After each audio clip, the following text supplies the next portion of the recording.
All right, well, gonna try this again. So, I've been watching various videos. I want to check if this is working. Try this again. Excellent. Finally working, I think. So, I've been watching various videos like I normally do. Haven't been making many videos. But I've been thinking about a couple things relative to what I'm going to talk about in this video. This isn't the top things, actually, because there's a lot of work things and stuff I've been thinking about. But Antekantevada and talking about Jordan Peterson and collectivism, and also just this, I during that Hawaii eruption, I sort of got hooked on the Facebook, which I hate. Facebook, the company, and Zuckerberg, but I did have an account every once in a while because you can keep in touch with people all over. Easier than it's easier because there's a push notification kind of thing going on, which is appropriate in that situation. But because of the eruption, I got hooked on it, and I'm just noticing the division so much, and relatives that I have that are just, it's just the division. There's no middle ground. I have always been somebody that worked to find the middle ground with conservative. To me, conservative, like one thing I would think about that is like, well, conservative or liberal. Should you have conservative portions? I'm a little stuffed up. Excuse me. Um, should you have conservative portions, at a meal or liberal ones? Well, it depends on the meal. You know, if you're lost at sea, you should probably have really conservative portions. If it's Thanksgiving, you should probably have liberal proportions. But it's to the point where even things I agree with a conservative on, including in my family, let alone people trying to talk on the internet, but just people in my family that know me, theoretically. Um, there's no desire for a middle ground. If I do mention something like, "Hey, I support gun rights," or "Hey, I see why you think abortion is murder. I disagree, but hey, I see that." There's no acknowledgement even. It's seeking out the differences. That's the level that we've gotten to. This huge division. And with Anakanavad, it's funny because he and I sort of have a huge division. Even though I've nothing against his politics, I think I totally agree. I would respect his vote. Even so, we have this huge divide that is almost like a left versus right. To me, it's very conservative, some of his ideas or whatever, but not conservative, just extreme in a direction that I don't want to see things go. Now, I myself do understand, I think, the perspective that he has on individuality, on collectivism, which is the subject of this video, such as it is. Um, I see where he's coming from. I have always thought of myself as an individualist. Um, it's why I still think I'm a libertarian. I'm not an anti-taxitarian. I think a society is necessary in order to create the situation in which liberty can even exist. Um, however, um, I'm a libertarian. I believe, like John Stuart Mill's On Liberty is a great book. It's about how liberty is infracted upon by your fellow citizens through a social mores projection thing that can be oppressive, and that's actually even more primary than the laws of the government, which are also, in effect. And you can measure liberty, and I believe a goal of society for me is to increase individual liberty. Okay. And I understand this idea of rugged individualism, the attraction of it, um, uh, the reality of it as a good goal and things like that. And so I want to talk about those things, and yet I think that Antekantevada is sort of a reactionary. Like I would have been at 17 or something. Um, Not to say it's a youthful attitude. I'm just saying I remember around that age when I worked out what does it mean about society, and it's basically came from the fact that, like Nietzsche says, something I'm going to paraphrase, but in the individual, madness is rare, but in the group, it's the rule. And I noticed that being a new student moving around a lot in my school years before high school, like twice a year for most of my education, that people react in a way. It's like you could meet a person and get along and be like, hey, you're kind of a cool person. And then in a group, that person could seem to totally change, and it's the group that's having a behavior. And I still have that suspicion and, um, I don't know, distrust or, I still think that's the case. That, that people are like that. That in groups, their personality just changes, and it's like they think stupider. As individuals, they're smarter than when they, like the group brain might be bigger, but it's dim-witted. It hasn't got its shit together yet, and they'll be assholes compared to as individuals. So I still believe that it makes you anti-group, but then I mean the bottom line for me is, look, if you wear clothes that were made by dozens or hundreds of different people, then you might as well just give into it and figure, it is your responsibility to think about uh, the actions and ramifications of uh, whatever your actions impact on the culture, regulations impact on the culture, what the culture is. That you should care about what the culture is. You have no choice. You already do because you like having clothes and all the billion other things of everything that we use society to provide. Okay, but before that, um, we're going to watch this. All right, let's look at some of the entries that take place in trying to defend Judge Kavanaugh. This, of course, was from last week, right? Just at the end of the week. This guy, this attorney, this is before the second accuser came forward. Here is on, I guess, Fox and Friends Weekend Edition, a right-wing attorney trying to debate the Kavanaugh accusation. We only have a minute, and I want to be fair to all three of you. Quickly, each of you, how does this play out over the next week? Does Brett Kavanaugh get confirmed? We'll start with you, Brad.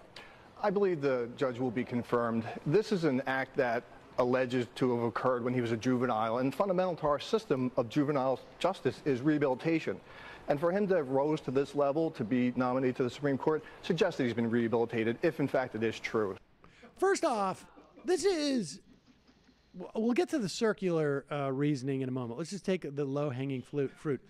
Judge Kavanaugh is not being tried for this. Now, maybe there's an opportunity to try him for it, but he's not being tried for this. He's not being adjudicated on the, or cannot be convicted of a crime during this process. Kind of like impeachment. I mean, the Republicans have said impeachment is, purely political.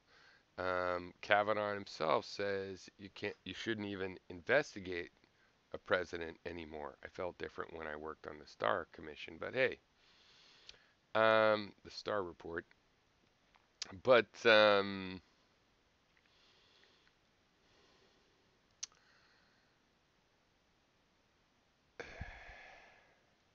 the question is it possible that he had enough proximity to what went on that makes him unsuitable to be a judge on the Supreme Court?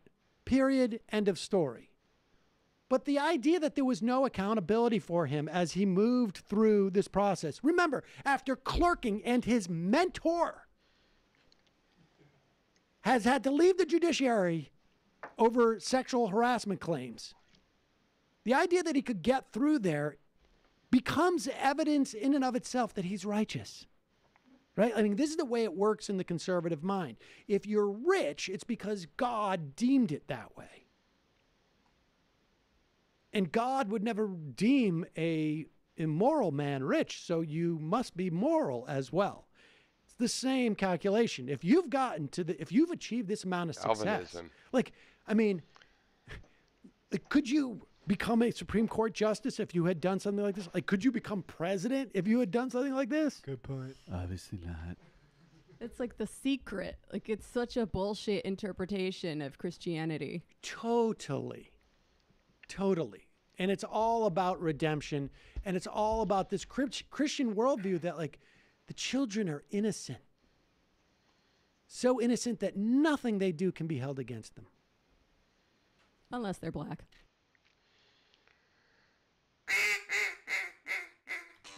Yeah, I was Unless gonna they're say, black. if you Big want to flip asterisk this there. and have like a restorative view of justice, sounds good.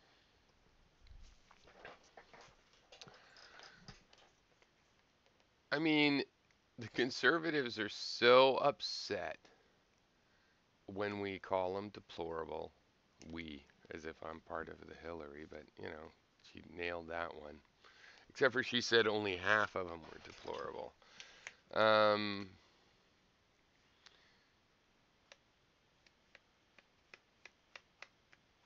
I mean, well, anyway, I was going to play this clip. I'll just take too Good much to me. time. in this. I don't hear that coming from any of these people in any type of structural sense. And the question's not even whether or not, like, he's been rehabilitated. And I think, like, somebody's actually going around saying, like, even if he did this, the fact that there's no accusations as an adult shows. A lot of people are saying that on the right, among conservatives. What boy hasn't done this? And mothers should protect their boys. And oh my God. And yet you want to say there's no rape culture. But of course, what boy hasn't, grabbed a girl and pinned her down? I don't really care what the real statistical number is. I think we can, select our leaders and justices, our judges, from among those that haven't.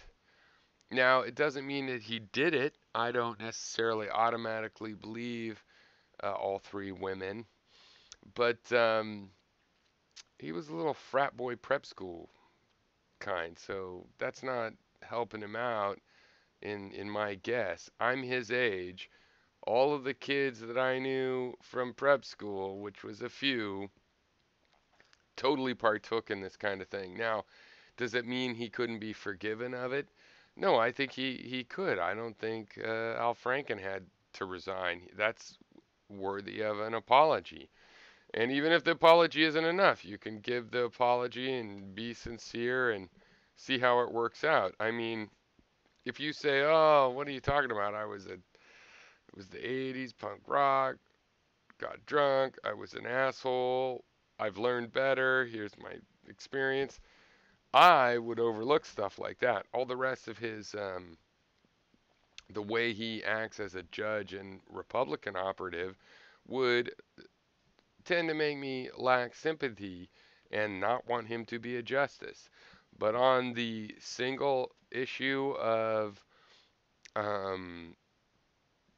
being a creepy asshole when he was 18 or 17, whatever it was, to the 15-year-old, I wouldn't say I would forgive it, but you could move on and stuff, especially if you admitted it.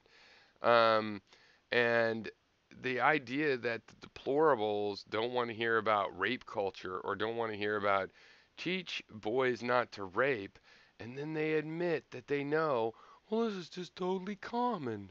What are you talking about? That he has really Oops. turned around. Keyboard But if what that malfunction. guy says is true, that this happened when he was younger, and he must be rehabilitated. Why doesn't Brett Kavanaugh come out and say, I did it and I'm sorry? Like, I mean, at the beginning of this process, I said that if he'd said that, I would see him getting confirmed.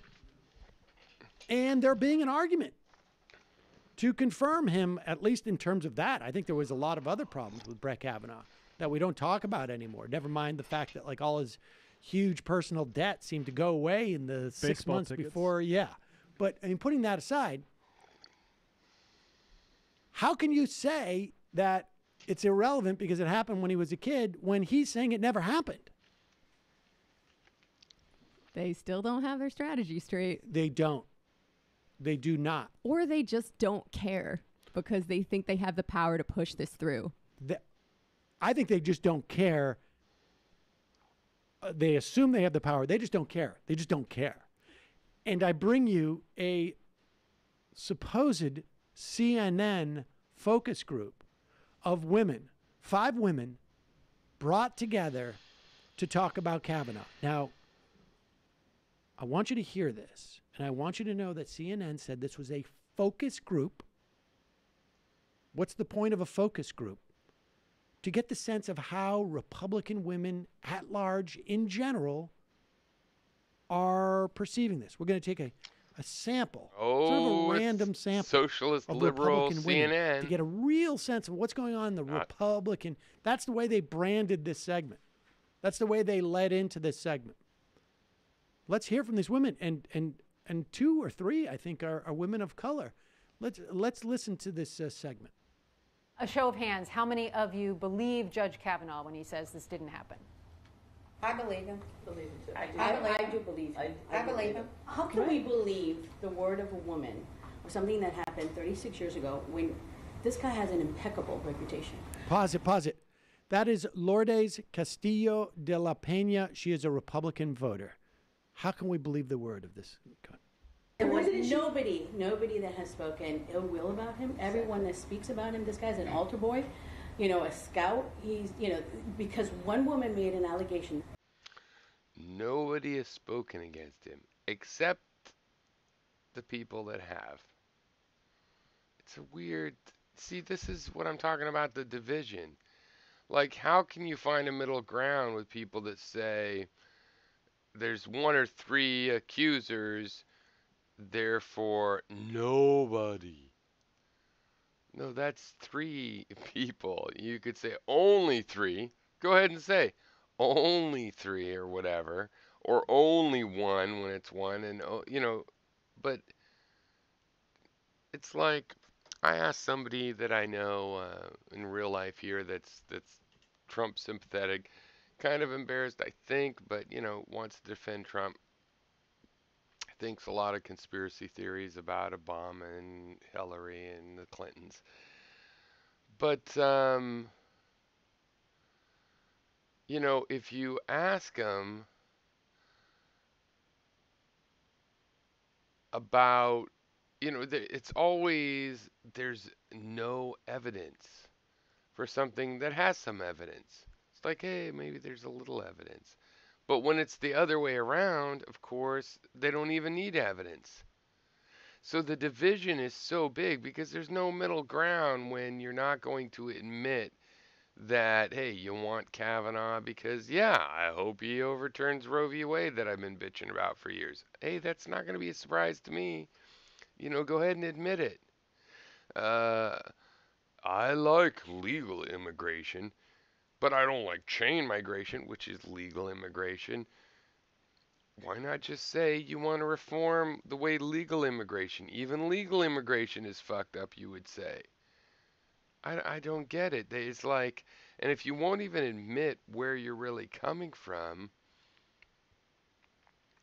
you're just saying you don't want to find a democratic compromise, a democratic path to follow where we agree on the stuff we can agree on, and you're hoping to just overpower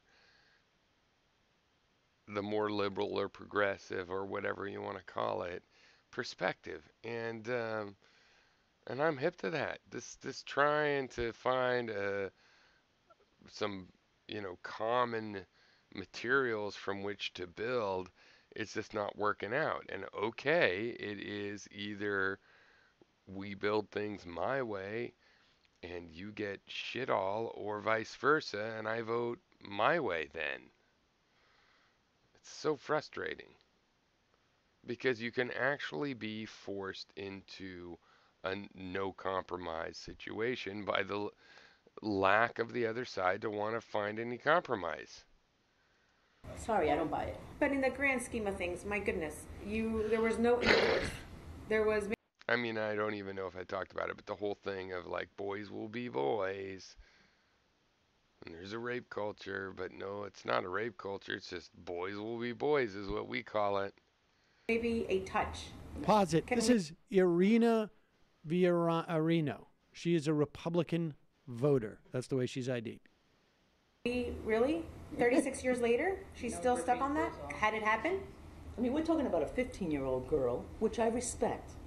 You know, I'm a woman, I respect. And we're talking about a 17-year-old boy in high school with testosterone running high. Tell me what boy hasn't done this in high school. Pause it. See, how is that not rape culture? Tell me what boy hasn't pinned down a girl, covered her mouth, had his friend turn up the music louder. What boy? And you want to say, but it's really, really offensive to invent this term rape culture and say we should teach our boys not to rape when every boy has done it. No, they're saying don't criticize our boys for doing what you want to teach them not to do. Just go back a little bit. This is Gina Sosa, just a Republican voter. Go ahead. Tell me what boy hasn't done this in high school. Please, I would like to know. Why would she come forward if this wasn't true? Because it has basically destroyed her family. One thing that occurred to me is it's like, okay, in my experience, I'm Kavanaugh's age. The kids I knew that went to these preparatory and boarding schools, they had these crazy party stories. And that's fine, but it was like rave time, degenerate, not in a bad sense necessarily on its own, these crazy parties. Then the other thing is you might go into the city to sketchy neighborhoods and there'd be these crazy, degenerate parties. And in the sort of middle classy areas, meaning the lower middle class and to the upper middle class, those things were like crazy adventures that were a little bit frightening. Of course, as kids, you also wanted to take part. So what kid hasn't done it is middle class kids. Middle class kids didn't get in as many of those situations. That's an upper class kid and the lower class poverty kid where his kid, his parent is the one that's on meth. His parent is the one, I know of a story of this 14-year-old addict, and how it happened is her mom was an addict and they were rich. And so she ended up getting hooked. Anyway. She's had to move, she's gone undercover, she's gotten death threats. Who hasn't done it? The middle class. So if she's lying, why come forward? She's also destroying his life, his wife's lives, his children's lives, his career. I mean, why didn't she come out sooner if she's telling the truth? Why didn't she come out when he was going into the Bush White House? Why didn't she? So this is the thing, too, that gets me is because, like, when you think of these people that don't believe that there's a, like a thing where getting pulled over for being black, because they don't really know black people. They don't hear the stories and whatnot. In this case, though, they're always defending these frat boys and whatnot having this kind of behavior. They're always blaming the girls for being drunk and blaming and protecting their little boys. And then the Weinsteins, the people that actually we know do this so blatantly, they know it's a he said, she said. It's like that first time or whenever it gets public, you can always pull this, those bitches are always trying to lie about us men. And you know why it is?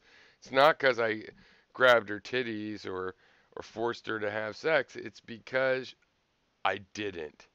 She wanted me. Like some penthouse letters thing. She wanted me, and I did not give her the attention. You know about a woman scorned.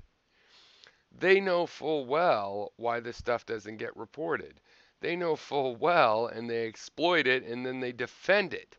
And it's not like they don't know any black people, so they never heard a story from a friend that they trusted for other reasons, telling them about the shit that goes down. And for that matter, when I was young and had long hair and stuff, being a long-haired, hippie-looking white guy is enough to get a few extra glances from the cops and pulled over and stuff as well. So you get a little hint of it. This isn't like that. They know. They push this shit. Weinstein knew he could get away with it for decades and had every reason to think he'd get away with it forever. She come out when he's been a federal judge for over a decade. Why not have a thorough investigation instead of just the two of them, he said, she said? Because it doesn't matter. It does not matter what everyone else has to say. This is what happened, though, with Clarence Thomas and Anita Hill. The FBI investigated. It took 3 days. Done. Why not now? Well, this is not the same. This is a high school kid. I mean, it's not Anita Hill story. So that's interesting. This is just your 15-year-old daughter better get used to the seniors at high school forcing themselves on. She should just get, that's just normal. And it's not like Anita Hill where it's a professional relationship and somebody with a law degree working for somebody with a law degree, which, by the way, we also thought was okay and put him on the court. I mean, fucking conservatives look fucking batshit insanity. Like, I don't want to assign something like schizophrenia or bipolar or any other thing to it, because that would be an insult to people with those genuine disability illnesses. Right? Like, this is more functionally, like, these people are using their free will to commit to this sort of thing. Though also, well, also they're fake bullshit liars with clear agendas, and it's not just some focus group. But anyway, that's where we're going on. Spoiler. Does something that allegedly happened some 30 plus years ago matter today? You can't judge the character of a man based on what he did at 17. And I would hate to think that 30, 40 years later, somebody's going to destroy your life because somewhere at some party, it's not right, but maybe you touch somebody the way you're not supposed to. And who brought the alcohol for these kids? As women, though, do you have some Who got the alcohol? for what she's going through? No, I have no sympathy. Stupid. And perhaps maybe at that moment she liked him, and maybe he didn't pay attention to her afterwards, and he went out with another girl, and she got bitter, or whatever the situation. So she got bitter. So there you go. You just pull out this stereotype idea of, you know what, maybe she was the girl scorned. Though I had watched this video before, so it's not like I predicted that. But Situation is, they're kids. Yes. Everything. Okay. Just Well, kids. that last woman who just spoke, kids. Lourdes Castillo de la Peña, has served on the National Senatorial Committee and hosted a 1,000-plate fundraiser for Ted Cruz's campaign at her home. Gina Sosa, who said all 17-year-old boys have done something like this, was a congressional candidate in the Republican primary this year. This year! Angela Vasquez is a community council member in Kendall and Dade County. These were not GOP voters. They were literally GOP operatives. It's all coming from James Surecki. He also goes on to say, it's odd to assemble a panel of largely Latina women in which most, if not all, the women are Cuban Americans, who are far more conservative and supportive of Trump. Casanos.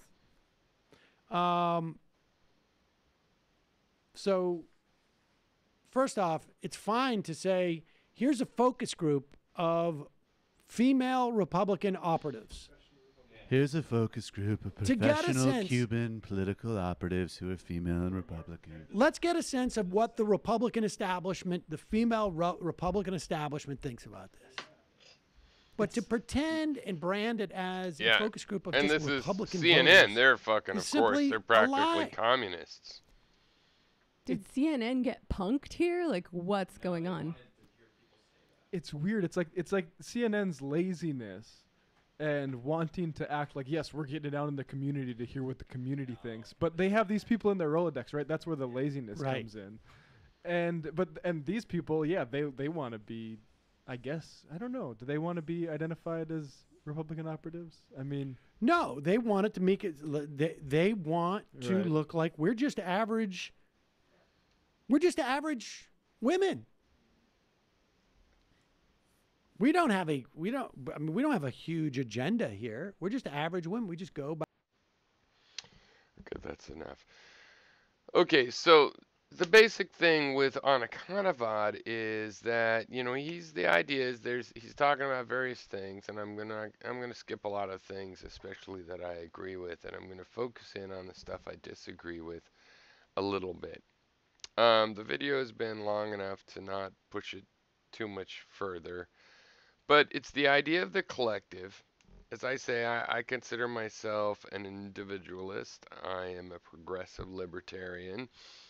And I believe that individual liberty is the goal of society. It's the thing we can express as the ultimate goal of society. That is not the ability to do shitty stuff to other people, though, because for there to be a society, no, it's the art of living with other people while still being able to maximize your individual liberty, which you can measure in terms of how many miles is your range of free movement, how much do you freely have access to the basic infrastructure of survival, like food and water and clean enough air that it's not poisoning you, and a various set of which we could discuss, and is an interesting subject, of measures of individual liberty, and that it is not in the state of nature when if the idea of a human being who pretty much always lived in villages since we were mice type creatures. But we might have gone through stages where we went through the more lone wolf and you only, you know, group up when it's mating time or only pairwise and stuff. But mostly for the human evolution looks like multifamily of mice all the way through communal chimpanzees and on to us. And the idea that we have as you know, a priori social creatures is a social interaction based system where the individual is still a thing in that system and can decide what freak flag to fly and all the rest, and that we can support each other in our desire to be to have the freedom to be unique. We don't all want to be unique. Obviously, people want to belong in groups, and we end up sharing, you know, we love football, we love model trains, we love whatever hobby or culture interest that underlies some culture. We have that tendency, but then we still want to be unique. Like, okay, we all like needlepoint. Let's have a needlepoint club, but I like these colors. You like those. I like the stitches, and you like those. Maybe we'll even have fun arguing about which is ultimately better, and we'll have fun in the uniqueness. But it is from within a cultural framework, and it has to be. We have social interaction as a dependent part of our survival. There's no two ways about it.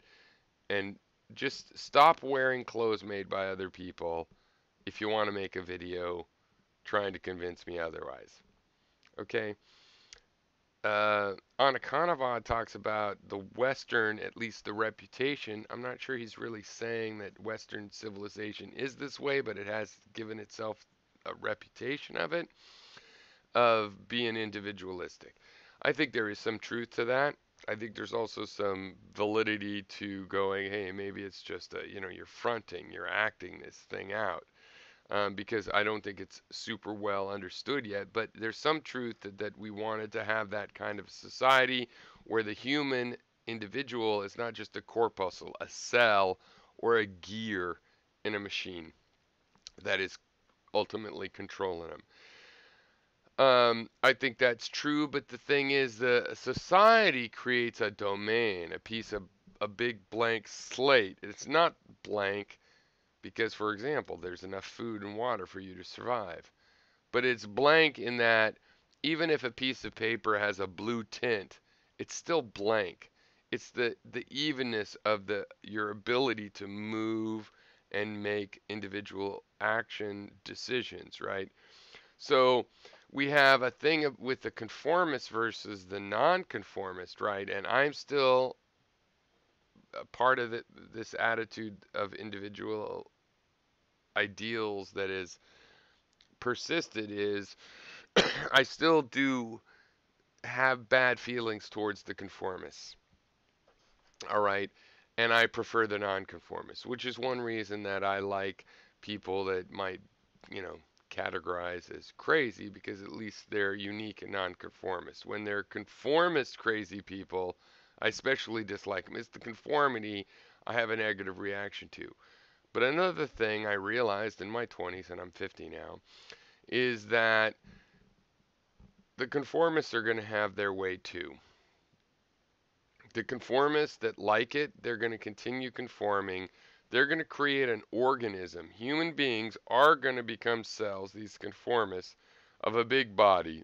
They're only going to have a little shadow of a thought, individual,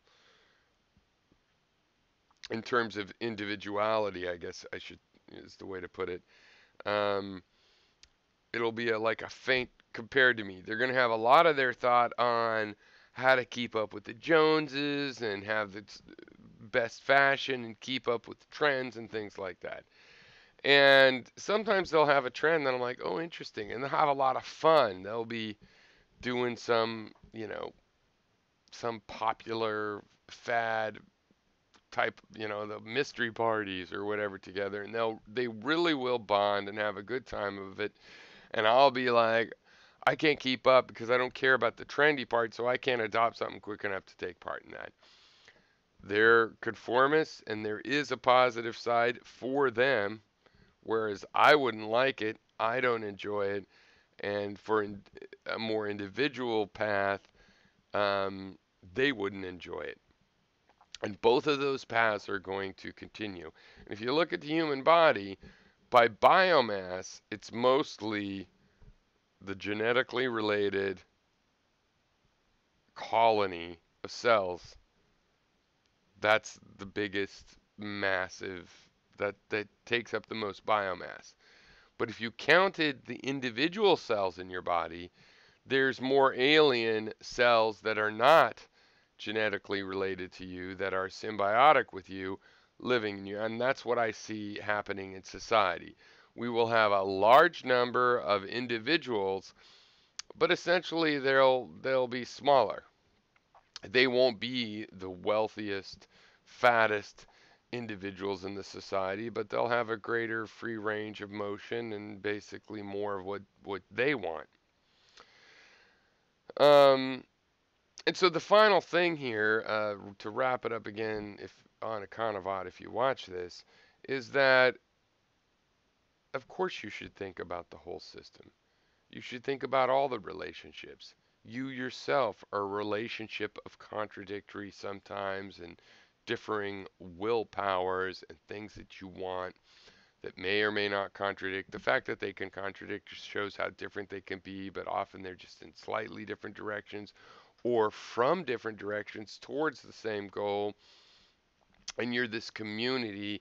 To understand yourself, you have to understand how these contradictory parts can have productive conversations and think up systems that'll work out a little bit for everybody where, hey, we all get what we all want, but each of us has to, we're on our own to look out for the things that only we as individuals want. And there's no reason to give up on or to isolate yourself or to think while you're wearing clothes built by hundreds of different people that somehow it's not your place It's not my place to think about the collective. I can't speak for others. You're not supposed to speak for others. You're supposed to speak for yourself in concert with others, listen to others, and get an idea of what the combination is. You still have your own views, but you can get an idea of the combination between your own views and the combination of what other people want, what's vital for you not to give up or to ensure or whatever, and what they say is vital to them, and to calculate how a social system can operate and be operated as efficiently as possible for the best benefit for as many as people as possible, which is all of them, which we already know. There's common infrastructure like a nation that has, clean water from border to border. That's a powerful thing. That's not America right now. But it would be a better America if that was the case. And it's achievable and in all of our best interest. And there's dozens of things worth talking about as a serious matter that are in that category. There's hundreds which are real but start to dip into less priority. And of course, millions or even infinite of examples from the arts and entertainments and what people like to do, and they deep fry this or they ski on that. So I find your philosophy of you're just making an assumption that to think in a collective manner, where it's not just, what should I do to fulfill what I can in the era in which I'm born, but to actually engage just as with just as much energy, if not more, how can we all work together to make the situation better for everybody? I think you're dismissing this question as, oh, that's collectivism, and I'm a good person that I don't try to tell other people what to do, so therefore I'm also not going to come up with any solutions, right? So that's my challenge to you. Though, especially in the current day and age, I mean, you and I are so close, it's like there's nothing in America anyway that we would ever vote on where you could tell a difference probably between us. And yet there's a huge difference. But not a good versus evil one. Just two different perspectives in which I am more correct. It's not important for me to be correct. I actually like being proved wrong. But in this case, I am.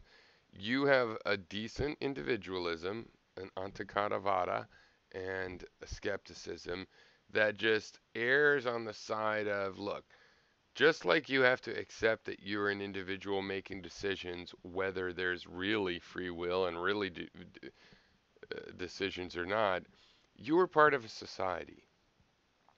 Whatever contribution you can make towards that whole thing working smoothly, you have every reason out of your self-interest to make that contribution.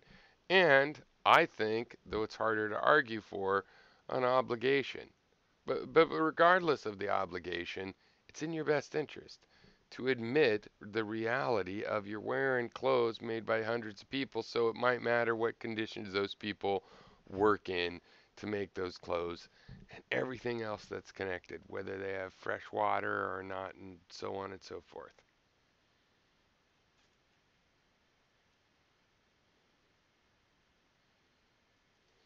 Hey, my name. Just finishing.